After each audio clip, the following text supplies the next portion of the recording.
Hello and welcome back to Fifth Gear. Right, it's time for our weekly question of it's new, but is it any good? Yes, this week we have got sports cars that cost around £30,000. This is the Nissan 350Z. And this is the new Honda S2000. Now, I can't tell it from the old model either, but it is new, it's got more lenient springs, rated dampers, it's less likely to spit you off at a roundabout, apparently, and because this is the GT version, we've got a removable metal hardtop.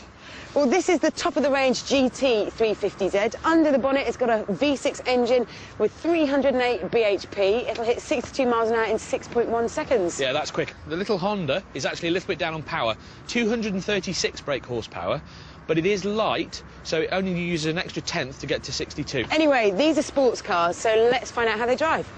North Circular, anyone? Yes. Do you want a hand with your roof?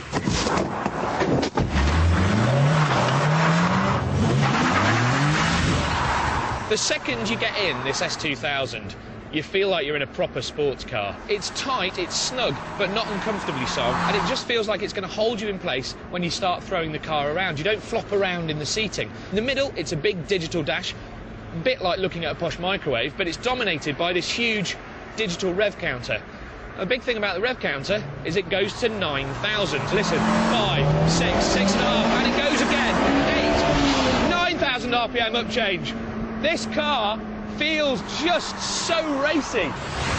The Nissan is definitely the bigger car, and that combined with the V6 engine, which is very happy to lollop along at low revs, means that this is a great motorway companion. So you'd think that this car was built for comfort.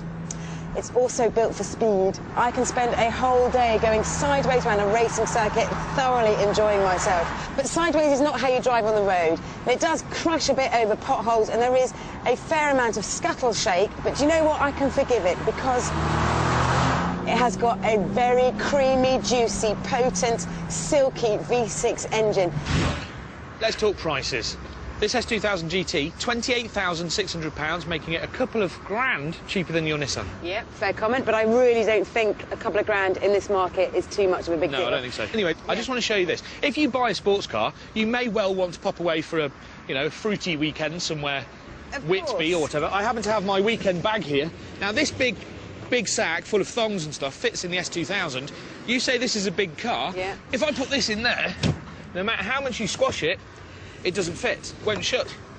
That's crazy. The smaller car is the more practical car. But look, let's get a winner. What are we actually looking for? We want a sports car. And if you're going to talk about tactility and focus and excitement, something that really wakes you up in the morning, for me, it's got to be the S2000. That's easier to drive quickly, but this is the one that will really make you feel alive. Yep, I totally agree. And so this week's winner of It's New But Is It Any Good is the Honda S2000.